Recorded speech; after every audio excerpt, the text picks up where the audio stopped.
নবীর উম্মতেরা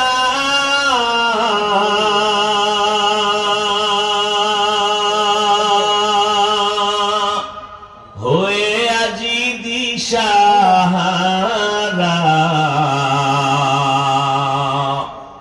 কোরআন হাদিসের চলো যখন যাহা চায় মনে, নবী বিনে কে তারাবে পুলসিরাত মিজানে, নবী বিনে কে তারাবে পুলসিরাত মিজানে। নবী আমার জীবন ভরে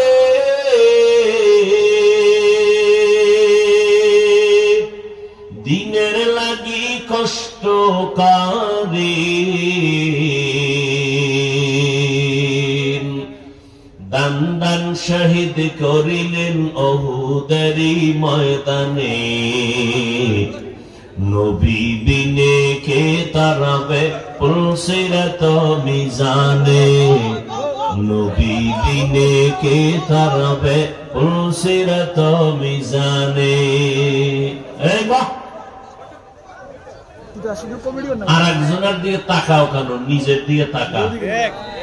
সবাই কান্দে, তোর চোখে পানি নেই কেন? এই কপাল পড়া। আর একজনের কান্দা দেখা কেন, নিজে কাঁদো না কেন? হিসাব কর। আর একজনে আল্লাহর রসুলের মহব্বতে চোখের পানি ফেলে, তোমার মধ্যে রসুলের মহব্বতে চোখে পানি নেই কেন? তুমি নিজের খুব বড় মনে করো না? অন্যের দিকে না তাকাইয়া নিজের দিকে তাকাও রে যুবক।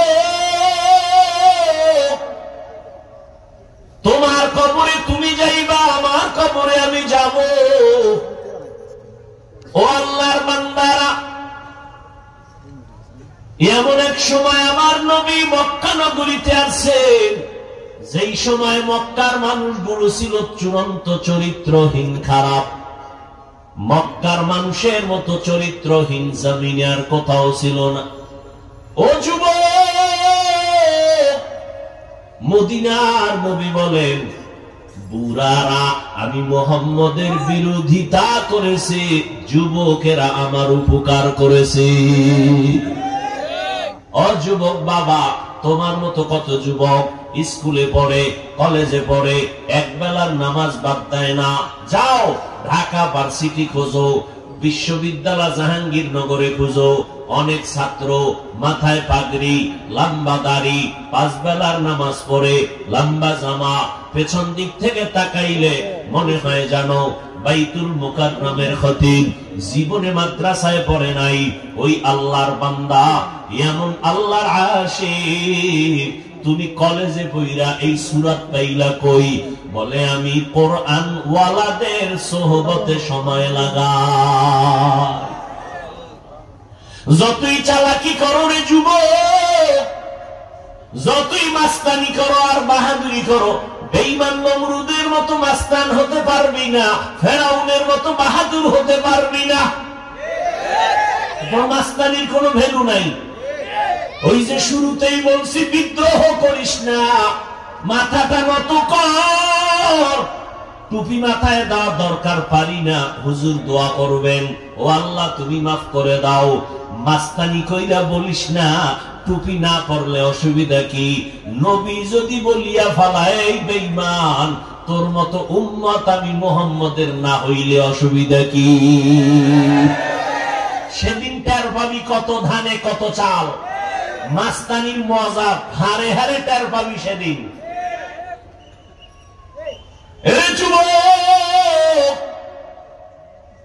কপালটারে পুরিয়া ফালাস না রে যুবক। আমার আল্লাহ তোর মধ্যে এত গুণ আর এত মেডিসিন দান করেছেন। তুমি একটা যুবক, একটা ফুটন্ত গোলাপ। তোমার এই ফুলের ঘ্রাণে গোটা দুনিয়াটা মুখরিত হয়ে যাবে। তোমার একার দ্বারা সম্ভব গোটা দুনিয়াটাকে নিয়ন্ত্রণ করা। ইহুদি বেঈমানের বাচ্চাগুলো যদি গোটা দুনিয়াটাকে নিয়ন্ত্রণ করতে পারে, তুমি তো সৃষ্টির শ্রেষ্ঠ নবীর শ্রেষ্ঠ উম্মত, তুমি কেন পারবা না? সৃষ্টিগত ভাবে নারীর তুলনায় পুরুষের জ্ঞান কম, না বেশি? বুঝেন নাই? নারী যদি দেশ চালাইতে পারে, তুমি কি কাপুরুষ? তোমার এত দুর্বলতা কেন? আকাশেতে লক্ষ তারা, এক চাঁদের আলো, লক্ষ মানুষ থেকে একজন আল্লাহ ওয়ালা ভালো। তুমি তো মুসলমান, তোমার কিসের অভাব? আল্লাহ চক্ষু দান করছেন, কত মানুষ খানা খায়, রাস্তাঘাটে চলে, ব্যবসা করে, চোখ নাই। কত মানুষের এক হাত আছে আর এক হাত নাই।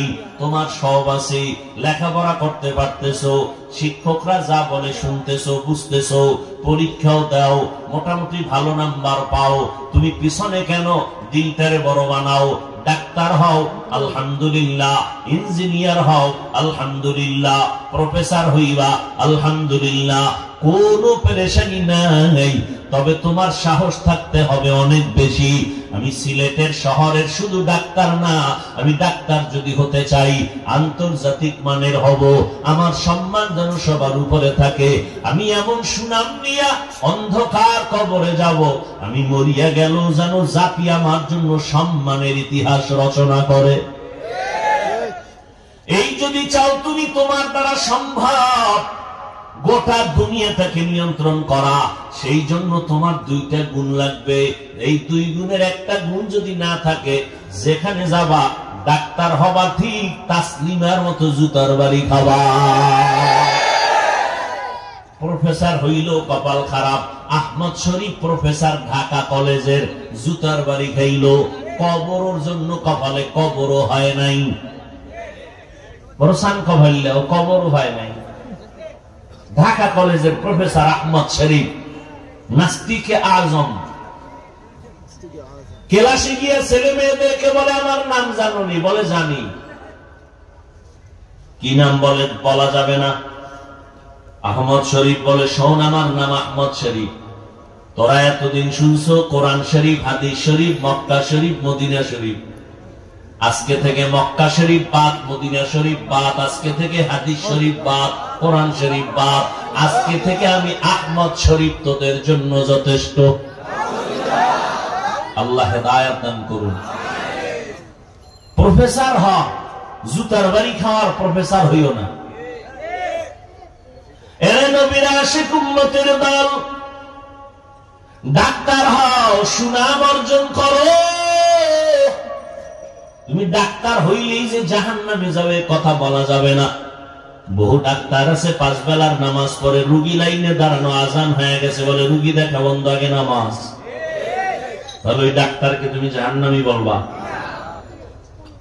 এরে আল্লাহর বান্দা, এখনো সময় আছে, তৈরি হয়ে যাও। রহমতের নবীর আদর্শের মালা গলায় লাগাও। দুইটা পুঁজি লাগবে, ভালো করে লিখে রাখবি, ঘরের দরজায় টানায় রাখবি যুবকেরা। দুই পুঁজি ছাড়া খোদার কসম সম্মানের চেয়ার পাবি না, পাবি না, পাবি না। ডাক্তারও যদি হতে চাও, দুই পুঁজি অর্জন কর। মানুষ তোরে মাথায় নিয়ে চলবে, মরার পরে তোর জন্য কলিজা খুইলা দোয়া করবে। দুই পুঁজি। কয় পুঁজি? প্রথম পুঁজির নাম হলো সুস্থতা, দ্বিতীয় পুঁজির নাম হলো সুন্দর চরিত্র।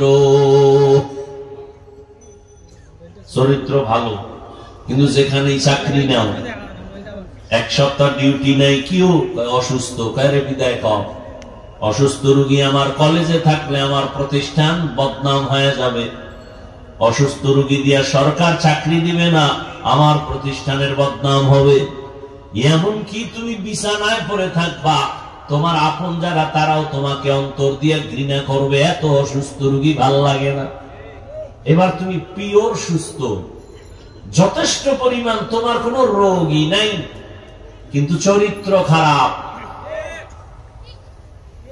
তুমি যত উঁচু পর্যায়ে হও না কেন, পৃথিবীর একটা মানুষ পাইবা না তোমাকে ভালো জানার মতো। আর এই সুস্থতা আর চরিত্র নষ্ট করতেছো গজবের মোবাইল হাতে নিয়ে। সারাটা রাত দরওয়াজা জানালা বন্ধ করে মোবাইলের দিকে তাকাইয়া কবিরা গুনাহ করেছো, পৃথিবীর কেউ দেখে না, বাবাও জানে না, মাও দেখে না, রুমের দরজা জানালা কি দেখতেছো, কিন্তু মায়ের অন্তরের চুম্বুকে ধরা পড়ছে তুই গুনাহ করো। মা বুঝতেছে তুই গুনাহ করো।